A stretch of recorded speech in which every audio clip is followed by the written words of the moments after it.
If you could take a moment and go to thegrowingbanddirector.com to give at least $5 or $3 a month, and it helps the content continue to be created for you to help our profession grow. Let's go back to our scheduled episode. Excelsior Music Publishing is proud to sponsor the Growing Band Director podcast. The new concert band and jazz ensemble music releases from Excelsior Music Publishing are here now and available from wherever you get your band music, featuring works of all levels from an incredible composer roster. Listen, browse, and get inspired at excelsiormusic.com. That's EXCELCIA music.com.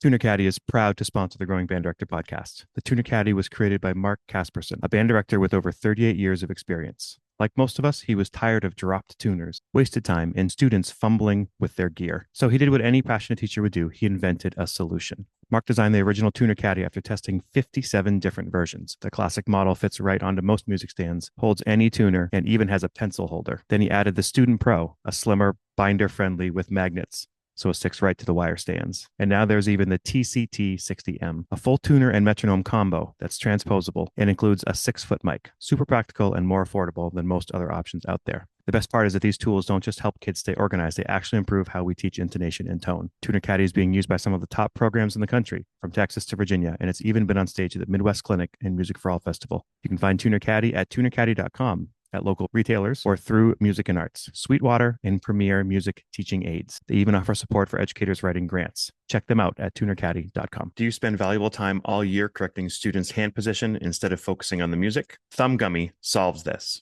These simple, cost-effective teaching aids fit on trumpets and trombones to guide the right hand into proper position, reducing tension, improving form, and giving tactile feedback so students can focus on playing, not adjusting. It's easy to use, comfortable, and designed by teachers and players, not just for your beginners, but for older students as well. Join thousands of students and bands already seeing the difference. And keep an eye out for our new clarinet thumb rest coming soon. Visit thumbgummy.com to learn more. That's thumbgummy.com. Welcome back to the Growing Band Director podcast. This is episode number 266. I'm here with Cathy Benford from Round Rock, Texas.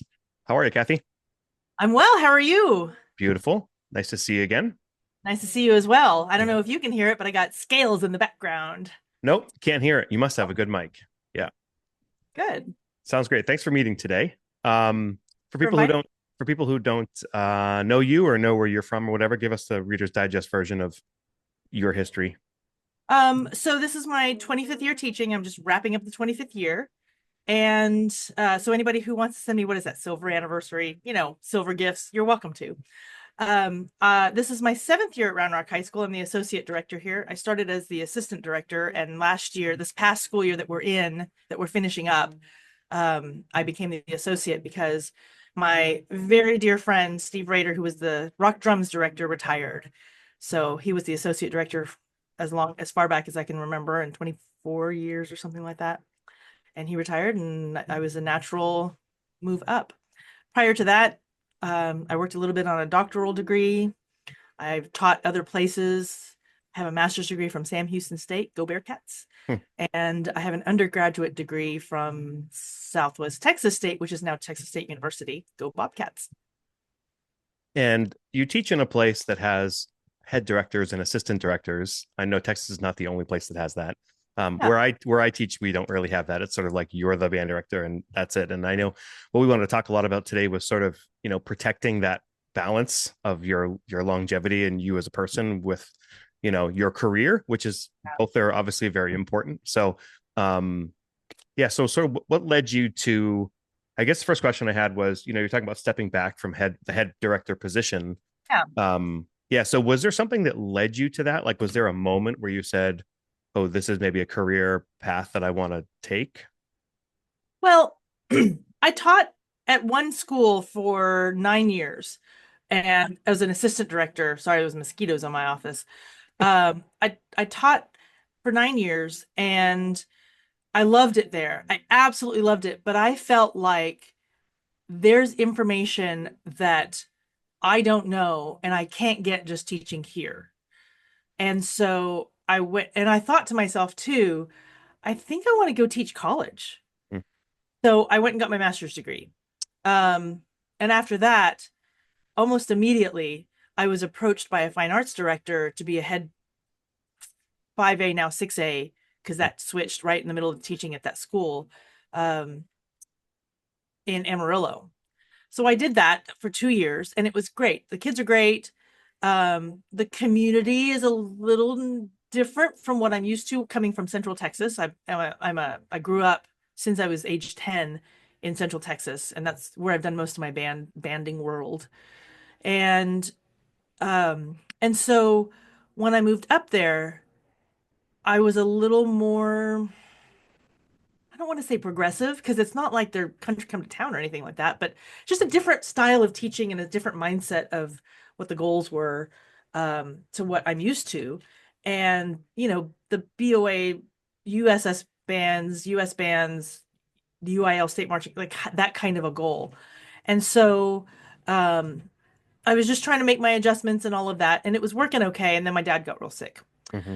So after that, I moved back to the Central Texas area. Actually lived with my parents for a little while, which was really strange in my 40s. And, and but it was great too, because you just don't get to know your parents at that kind of way at that age, that point in my time in your life. So, and I worked as a the only band and orchestra director. I taught 6 through 12 band and orchestra by myself in a little charter school in South Boston. And being that, I was also becoming kind of a fine arts director, fine arts coordinator for the at least the music programs within the district, because there's a lot of elementary music teachers. They were brand new to elementary music teaching, and that was my first job was to teach elementary music. So I kind of mentored them and helped them get some ukuleles and, did kind of some of that. And then from there, I had an opportunity to go work on my doctorate. And again, thinking, I think still want to teach college, and all this stuff is going to come into hopefully play in helping me become a college professor. So, I went on to get my doctoral degree, and at the end of that first year, my dad passed away. So I thought, my mom's elderly, getting older. She's having some memory issues. I need to move home. So I found a job. Oh, I started looking for a job pretty much in very specific Central Texas, and there Mm-hmm. was not a whole lot of jobs open. So I finally found this job. This was 7 years ago, and I found this job at Round Rock High, which was awesome because I love the school district. This is where I started my career in this district. And the program's not shabby. It's a pretty cool place to land. But it wasn't as the head director. He and I are pretty much the same age, and he wasn't going anywhere anytime soon. Mm-hmm. So I had to really think about, is this something I want? Is it kind of a step back, or is it because it's a more aggressively is not really that a right word, but it's a much more competitive program across the board. Is it okay that I take an assistant role? And I talked to a friend of mine. We talked for a long time, and he goes, you know, if you're teaching the third band out of five at Round Rock High School, you're probably teaching a lot of the same type of music that you might be at like a 4A or a 5A school as a head director. Mm-hmm. Not really a step back, is it? Okay, great. So I accepted the job, um, and I got here, and I thought to myself, well, this is kind of cool. I like this, and I don't mind being the assistant director. And I'm very fortunate that the head director here says, I respect the fact that you've been a head director. And I say to him, I totally respect that you're the head director, not me. And we have that really good relationship in that he comes to me and he actually asks all of us about, things, decisions and things that affect all of us, and clue us in and include us in with our opinions. But I'm able to use my knowledge from being a head director and from being in that fine arts coordinating kind of world Mm-hmm. in order to help progress this program in ways that that I'm able to do. So, as someone who is not from Texas, couple questions I have. How is the head director different from the assistant director? Is it different in pay? Is it different? I mean, obviously, like sometimes there's decisions that are made by the head director, but yeah. So how are they? So the in specifically in Round Rock, I can't speak to every school district in Texas, but I'm sure many of them are this kind of way. In order to be competitive, in order to get good band directors in their district, The head director has an 11-month contract, so they're paid for more days of the year. And specifically, too, at the high school level, the associate is also an 11-month contract. So we have the same. So he and I have the same number of days. The assistant director has a 10-month contract, so they're not paid for as many days. And I think the stipend for head director is significantly more than, and I think here around like the stipend for the assistant and the associate is the same. Okay. So there's a little bit of there's a pay difference there. Um, Would you say that there's also more pressure with the head director? yes. Yep. Yeah, absolutely. The number of responsibilities that he has, well, this is going to be the same whether you teach middle school, high school, college.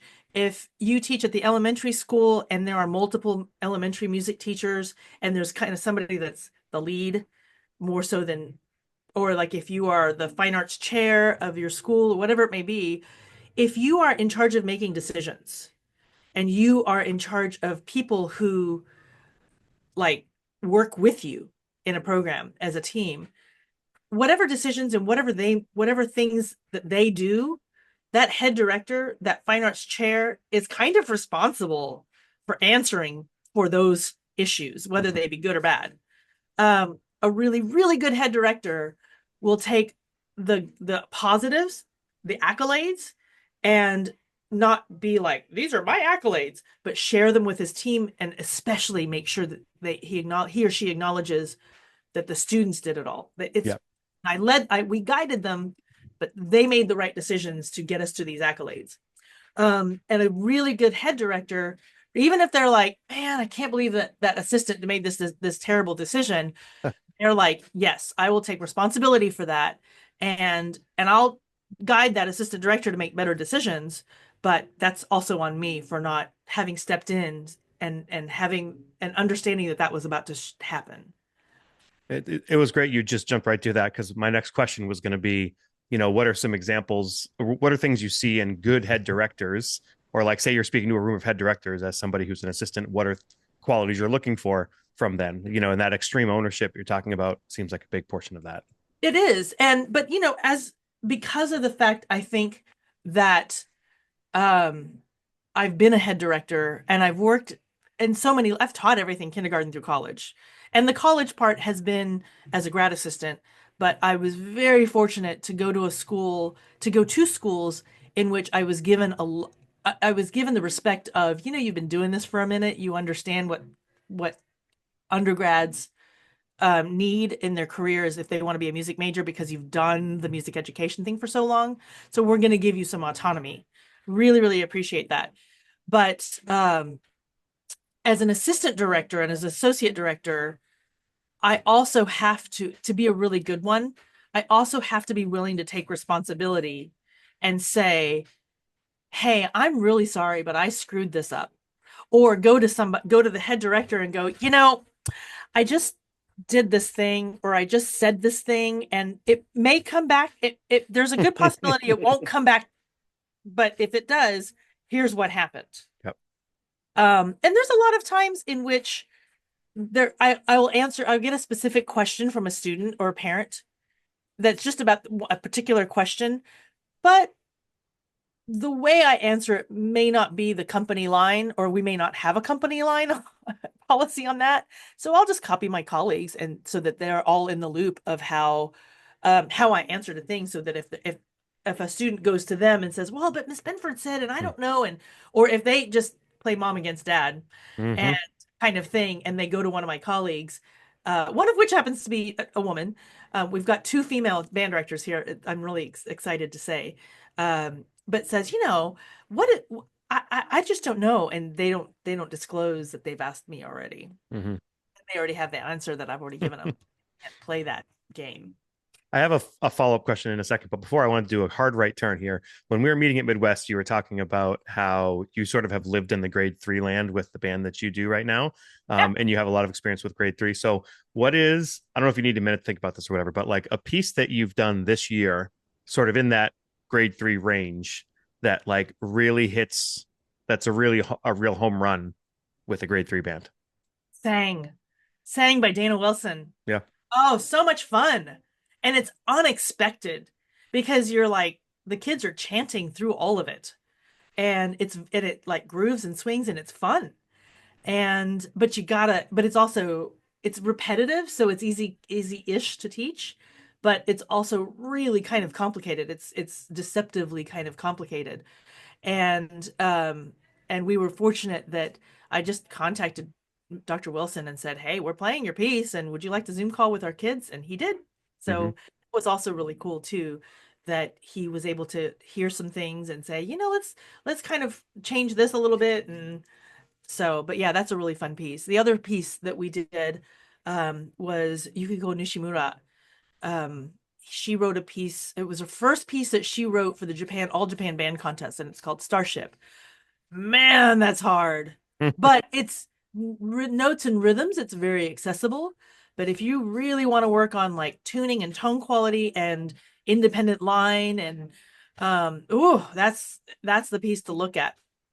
Love it. She You've also did a Zoom call with our kids. So you mentioned the Zoom call, and I've said this a couple times on the podcast. I think people forget the name on the top right. Many often is an alive person that you can actually reach out to, and that doing the Zoom call thing is very a simple thing to do technology wise. And Yeah, composers usually, enjoy doing that, and will make time for you and your students. absolutely. However, balancing all the technical things and getting the band on the screen, so that was a little difficult. I had to use two computers and an iPad to make that all work. But Well, especially if your school has 40,000 people in it or something, then that's not all of us have the same issue. yeah, When we were talking, you said that you use your experience as a fine arts director and a head director I wasn't to a help fine arts director. I was a fine arts kind of pseudo coordinator. coordinator. But Coordinator. yeah, Okay. Okay. I didn't get paid as a fine arts director. That you use that experience to be the best assistant director that you can. Mhm. Do you have any examples of that, like some real life things where you feel like your experience has helped you in that role?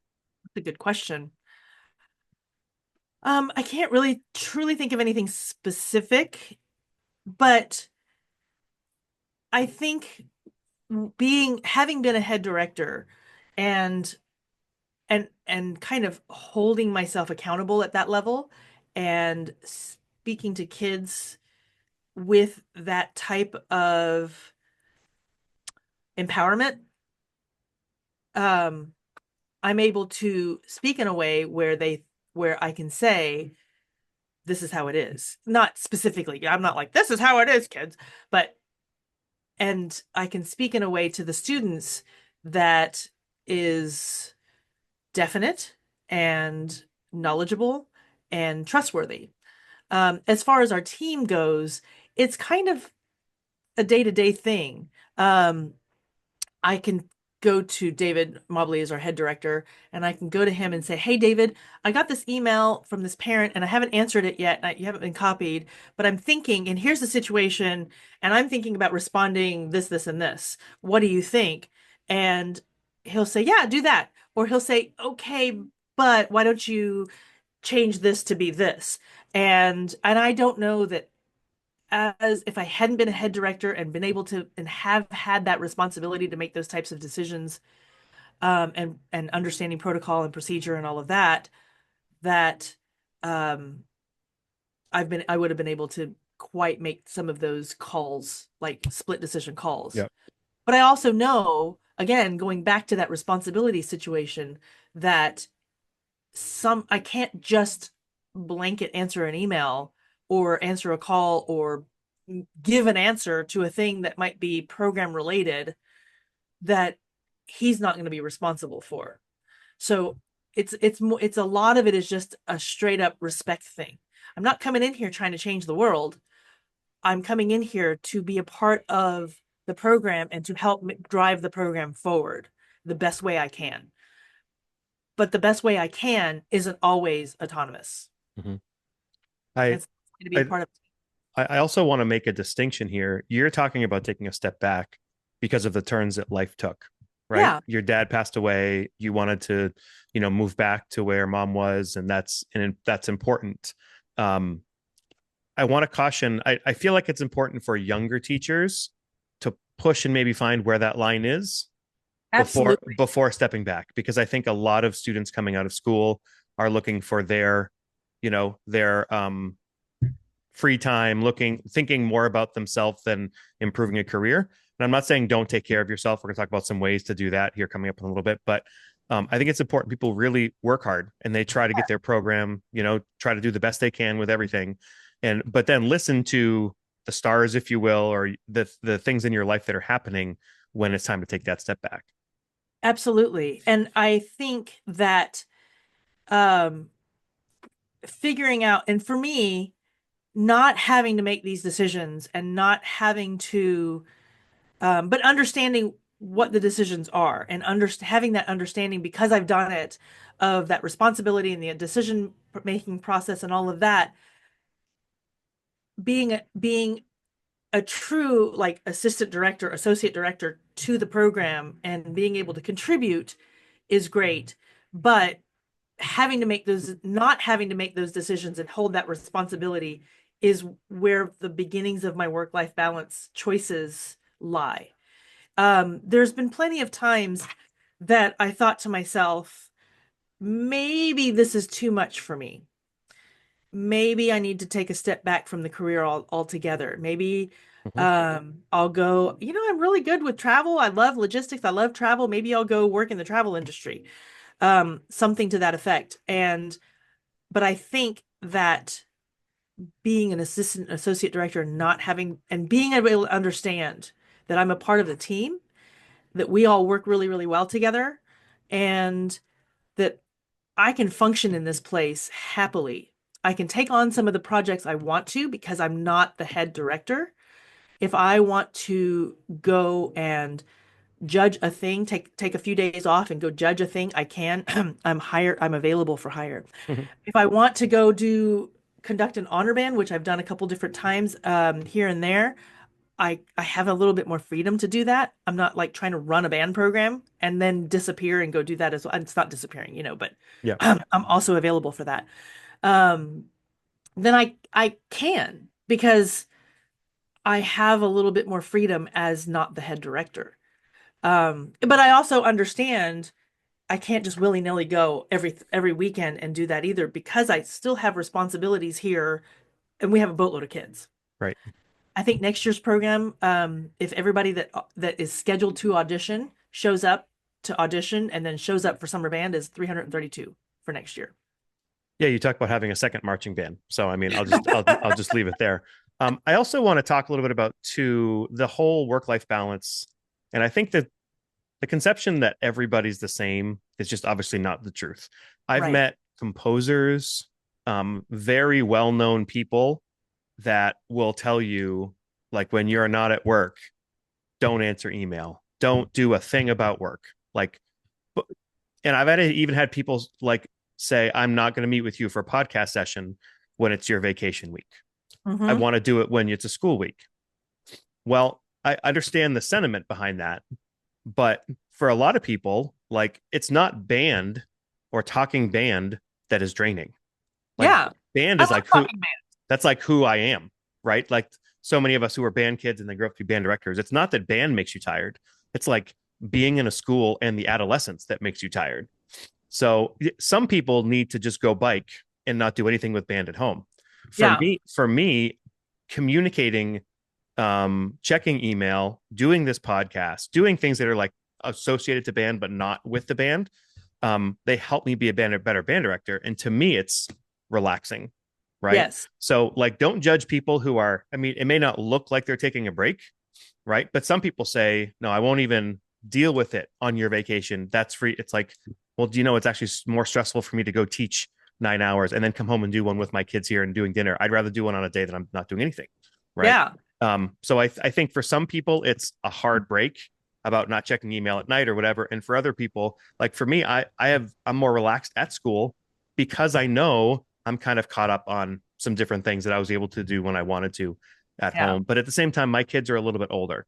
So when my kids were younger, I wasn't able to do as much. I made a very conscious decision before, and I think as a woman, we kind of maybe we have to do that. I don't know. I just know me. Mm-hmm. Um, and so I made a very conscious decision around the time I was deciding to try to go to get my master's. And I was long time dating a guy at the time, And I said, actually, it was right before that. I said to myself, either I'm going to find a person that I'm going to settle down with and have kids and continue teaching, but not, but like maybe at the same level. I was an assistant band director at the time, and maybe do that or middle school band or go back to teaching elementary school, but really focus on being a mom. Because, or I'm going to shoot for the stars and work on my career and get my master's and then continue the education and then try to be a head director and all, or college professor or whatever. Because at that point, I was in my mid 30s, and I understood that for me, and I think I was very fortunate that I came to this decision. I can't be a great mom and be a great band director, great head band director, college band director, get my master's, all the other things that I thought about wanting to do. I can't do that at the same time and really serve all the kids I would have in my and under my care really, really well. And the thing I really kind of want to speak to on that is that all these kids that I teach, I don't see them as like well, I do see them as my kids, but not like, I love you as I birthed you all. Yeah, but not like I'm your mom. I understand that they all have their own families and their own parents, but there is a sense of I spend a lot of time with these kids. We spend a ton of time, more than any other teacher, I'm certain. And For sure. but my job is to help guide you through the medium of band on how to become a good adult. And so can I personally, me, Cathy Benford, do that and serve those kids properly and also raise my own children? I don't know that I was ready to do that in my mid 30s. And that's kind of the time frame, that you gotta Yep. either do it or not. Yep. Um, so that was a conscious decision I made on that. But what you were talking about with the emails, I pulled my phone over here because I wanted to show you. Our email system at work is Google based, and I have specifically the Google apps on my phones, and I put my work email on in this app. I don't do it down here. Don't look at, yeah, I have a Yeah. lot of unread emails. Anyways, and I do that, and I actually currently have 14 unread emails at work, but there's no notifications. That right there is work-life balance. Yep. I can open that, and sometimes on the weekends or along like spring break or whatever it is, or I can open it and go, oh, junk mail, junk mail, junk mail, and I do that for work-life balance. And if there's something I need to answer, and I need to handle as soon as I get back, I might put a star on it, but I don't really manage, I try to be as good as possible about out of office notifications. Like, I'm sorry, I'm out of the office. Yep. I don't do an out of office. I know some people do an out of office this time of year because they're like, it's really busy for band directors this time of year. So I'll get back to you as soon as I can. I don't do that No. because that's kind of just, I'll get back to you whenever I can. That's my general policy. My first priority is those Yep. kids out. And the tech. One way that my wife and I are very different is so in our district, she's the middle school band director, I'm the high school band director. Well, in the summer, she'll take July and like she won't check her school email once. Like it doesn't matter what's happening, it's gonna wait until I decide I want to do it the week before school, and then I'll make it happen. As someone who's doing the marching band, if a kid moves in or out, or there's this big dramatic thing happening and it happens July 5th, and then it goes weeks and months and I don't take care of it, I know I'm going to come back and then the whole world is going to be blown up. Right. Like, Yeah. so to me, it's for the summer, it's a marching band thing. Like, I have to keep an eye on things because, kid moves in or out. You want to change the drill. Like, you don't want to show up and not, I mean, so you Yeah, can, all the things can happen. So, again, the peace of mind, I think this has to be different for everybody. But, absolutely. it has to work. Like you're saying, what works for you. I'm saying what's worked for me, and everybody sort of has to have that own like. My quick story was, I was basically burnt out. I was like, I'm done. I was took on everything at our school possible. I felt like I was doing it all and doing it all poorly. And at one point, I said, you know what? I can't do this anymore. And at that moment, I sort of like surrendered myself. I was kind of like, you know what? I need help. Something's got to change. And I'm telling you, within a week, three or four things happened that all of a sudden life totally changed. Got help as a drill designer, got a little bit more funding for another position. I got like all these things happen, and I was able to step back. have more dinner with my kids, be a better father and a better husband and a better band director. Mhm. But I knew I wasn't just going to push through this. Like something had to happen. Right. Um, yeah, Absolutely. that was me. And I think there's a lot of, I don't know, maybe I'm generalizing a little too much, but living in Texas, I see a lot of people who after 7 or 8 years they decide to step away from being a band director. And I often wonder, and they've become a head director at that point, and I often wonder if they've taken on more than they were able to chew. They feel internally like I have failed Mm, because I can't, it's more than I can really juggle. And so they leave teaching to have that work life, to find something with work life balance, but I don't know that they ever find anything that gives them that kind of joy of teaching. right. And so the number one thing I always tell myself, and I think I said this with our last podcast back in December, is that I just, anytime I feel down, I remind myself, and you know what, recently I was reminding the kids too, my job is to teach them how to play, period. That's my number one job. And yes, the evaluations are stressful.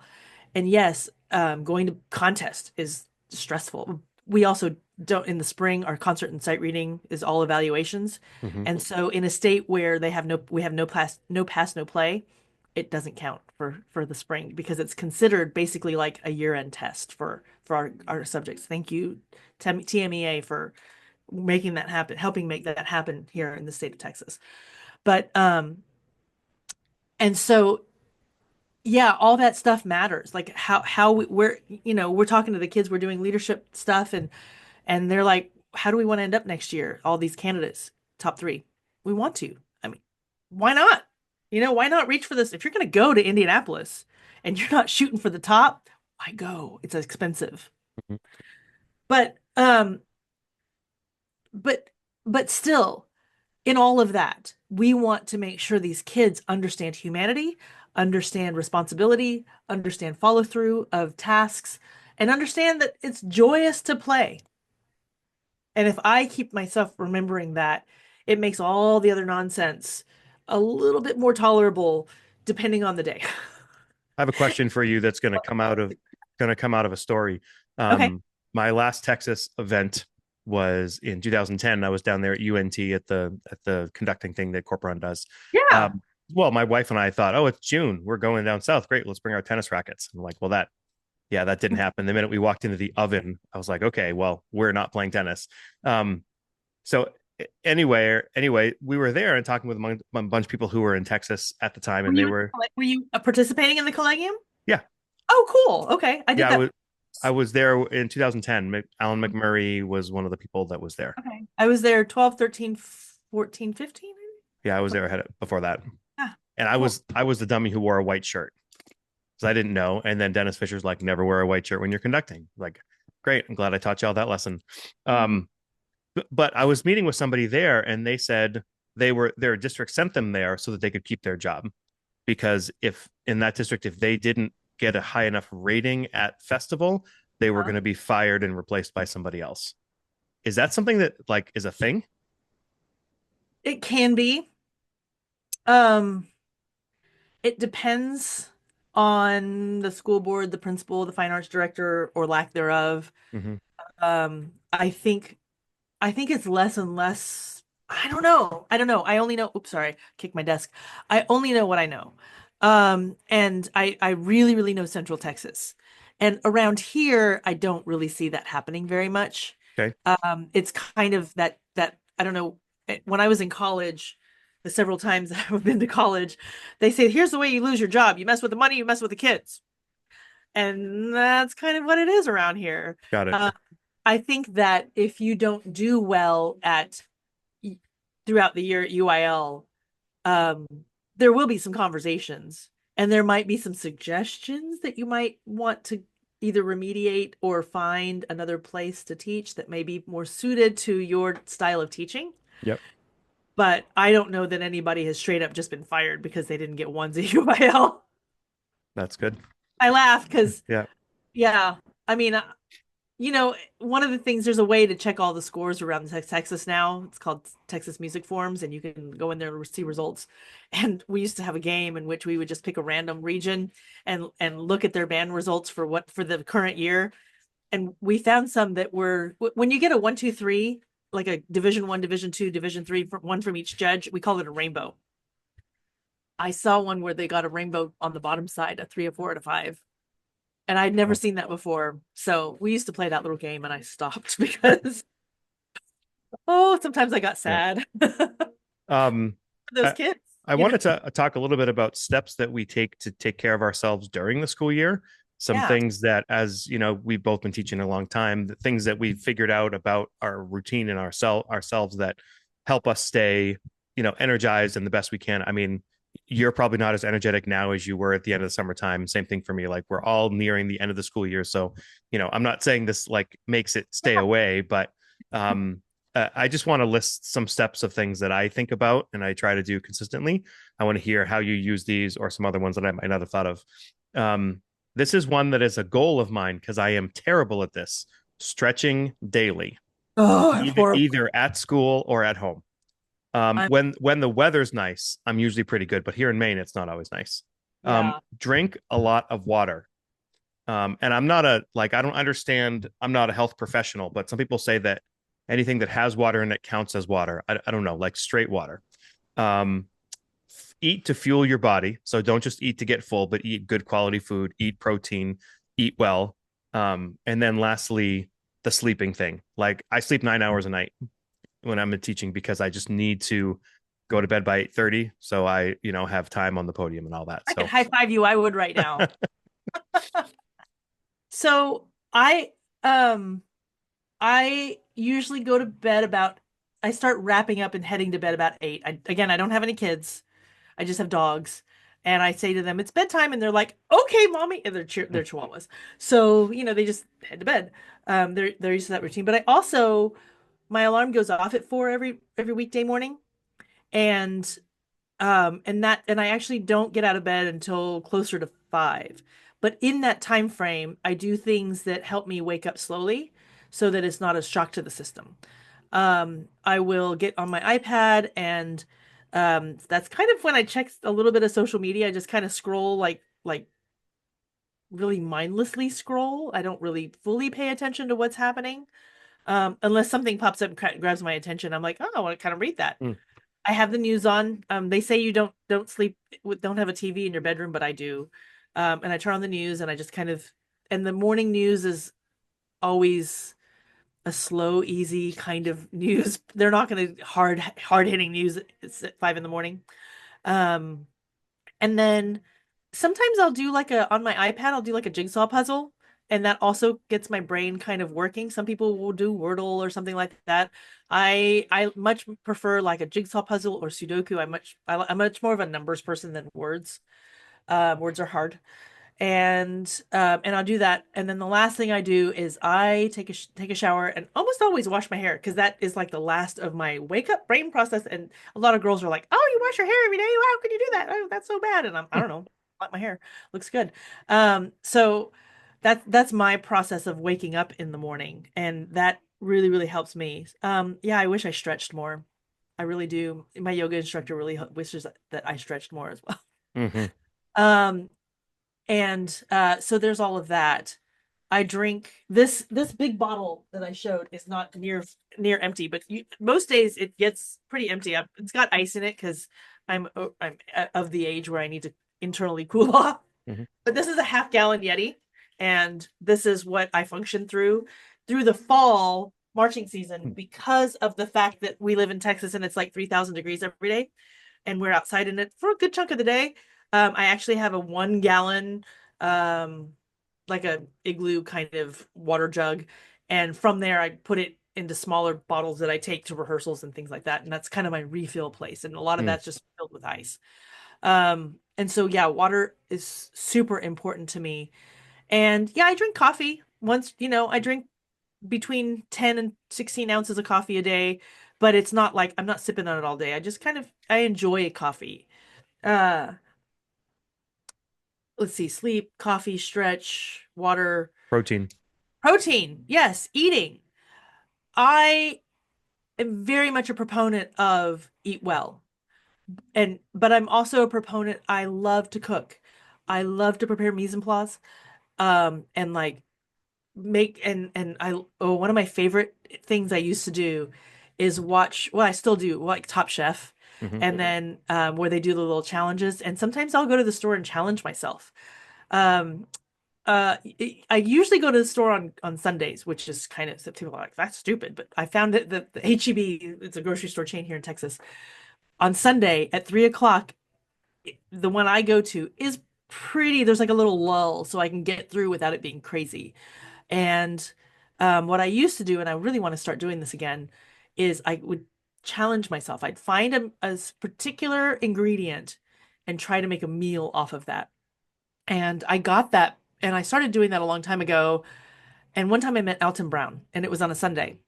And so I asked him, I said, I do this challenge every Sunday where I try to find an ingredient, make myself a meal that kind of lasts through the week so I can eat lunches off of it. And I said, what ingredient should I do? And he goes, chicken, make a roasted chicken.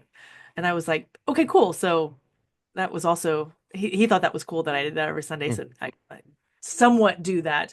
But I also take, like Ina Garten from the Barefoot Contessa, she she and other chefs on TV and such, they talk about not just eating to sustain, but eating for enjoyment. Hmm. And I like I said, I love to cook. I don't get to cook as often as I'd like, and like fully cook, but I do challenge myself with coming up with recipes and stuff that is maybe a little inventive, or just a little bit more than just sustaining. And on the cooking side of things, especially for younger teachers, it's so easy to just get takeout, and it's easy, but it's really expensive, not Yeah. as healthy. So people need to do your thing, like on the weekend, take the time, do the meal prep. I know it's not always easy, but find a way to, when you're at school, be eating good food, not getting a breakfast every day at whatever shop and lunch every day at every shop. I mean, you're going to waste a lot of your money. A There's a lot lot of of good cookbooks out there that are about, cooking inexpensively and easily, or making meals for like large parties. And I know some people don't do leftovers, and that's fine. But figuring out ways to prepare meals in a way that it becomes easy through the week and it's not a hassle. And then find joy in that too. one thing I think that's probably cool about living in the South that living up here in the North, we cannot do a lot of the year is they also say another big part of a good morning routine or a healthy morning routine is fresh air. 10, 15, 20 minutes of fresh air. They even say like your feet on the earth kind of thing, no shoes, like out. Apparently that's like a neurological thing. I'm not smart enough for that. But the days that I can get out and at least get 10 minutes of fresh air, whether it's a walk or just hanging out on my porch, puts me at a whole different mindset. Well, when it's January and it's 9 degrees, like that's not going to happen. But I assume in Texas you can do that, right? Crack a window this much and let a little fresh air in. Yeah. You My know wife, my wife was, yeah, that's a hard no with my wife. that. Nope, not going to happen. Okay. Beautiful. Yeah. Um, You know what? It's funny. I when I teach, sometimes I just wear flip-flops or sandals or whatever to work. A lot of times I'm in full-on shoes and whatnot, but it's a casual environment here at Round Rock. I'm very grateful. And when I'm wearing sandals, I actually, when I'm on the podium, I take them off and I stand on the podium barefoot, because the podium is like a pretty big one, and I can feel the tuning and the vibration of the sound in my feet, and interesting. it helps me kind of tune the band differently, or like it helps me find problems sometimes a little easier. I did that today. Do you warn your kids before you do that the first time, or just No, no, and part of it is because the some of the sandals I have like a leather sole to it, and eventually it gets a little slick, like it's kind of like a Birkenstock, and it gets a little slick, and I move around a lot on the podium, um and so it's just easier for me to be barefoot so I can move without having to worry about holding the flip-flop with the yeah? sand my toes, and it just and I kind of stumbled upon it naturally by accident. Mm. Cathy, thanks so much for taking the time today. I'm going to ask you just one final question, and the question is basically, advice to your younger self. or advice that you have for younger starting up band directors. For me, I have an answer to this as well that I want to share. When I was in college, we were always taught never live in the town that you teach in. And they always said the reasons why: you don't want your students to see you at the grocery store, you want to have, whatever. I'll have to tell you that for me, that is not true. The minute I bought a house in the town we were teaching in, it changed. Like, it felt like I was home when I was at school. So if you're somebody who potentially can live in the town that you teach in, it can be a very good thing, but you need to know yourself. Mm-hmm. That's mine. 2 exits outside of the town I live in, that I work in, but a lot of the like the big stores and things are in the city where I work. So Yep. yeah, I kind of feel the same way. Um, so my advice is, one of the kids asked me today, like I said earlier, we've been doing, maybe I don't know, we've been doing leadership applicant interviews all week long. And one of the kids asked me, thinking back to either your younger self as a band director or as maybe a leadership person in high school or college, what is the thing that you could go back and that you might regret, or you want to go back and change? And I think my number one thing is, I kind of live with rose-colored glasses on, and as a young kid, and the people that I hung out with, or that I surrounded myself with, were always people that I aspired to be around. And so, and as I aspired to be like, I guess. And so it was the band directors that were more successful or that had better knowledge than me. And it was great because I learned a whole lot from them. But I also found myself kind of doing that with the kids when I was younger. Um, I found myself just I if a kid came in my office, they were always welcome in my office. I had this old red office chair, and they would come, because I was the woman on staff. They would come and kind of talk to me about what was going on in their lives, and I would Mm-hmm. give them some advice and kind of be Auntie Benford and whatever. In fact, I still have some kids that call me Auntie Benford Mm-hmm. from the early days. But as a musician, I found myself always kind of gravitating to helping the kids that were better, and not as much knowing how to help the kids that were struggling a little bit, or recognize what they were struggling with. So now, even though sometimes my instinct in that old habit is like, okay, go help the kids that know, go check in with them, I force myself to the bottoms of the section of the bands I'm working with, to really, and when I do like a down the row, I might start there with really tackling some of that, because then I always have more time to work with the younger kids, or the kids that struggle a little bit more, so that as I work up the way, they may not need as much time, and I really give more time to the kids who need more time. I love that. Cathy, thank you so much for spending the time. Thank you. We sincerely appreciate you taking your valuable time and listening to the Growing Band Director podcast. Your students are very lucky to have a band director like you. If you have any suggestions for episode topics, or think you have an area of expertise to share on a show with us, please reach out. If you enjoyed this episode, don't forget to subscribe. And if you want to help spread the word, please give us a 5-star review and tell your band director friends to subscribe as well. We're available on Apple Podcasts, Spotify, our YouTube channel, and wherever you listen to podcasts. Thanks for listening to The Growing Band Director. See you next week.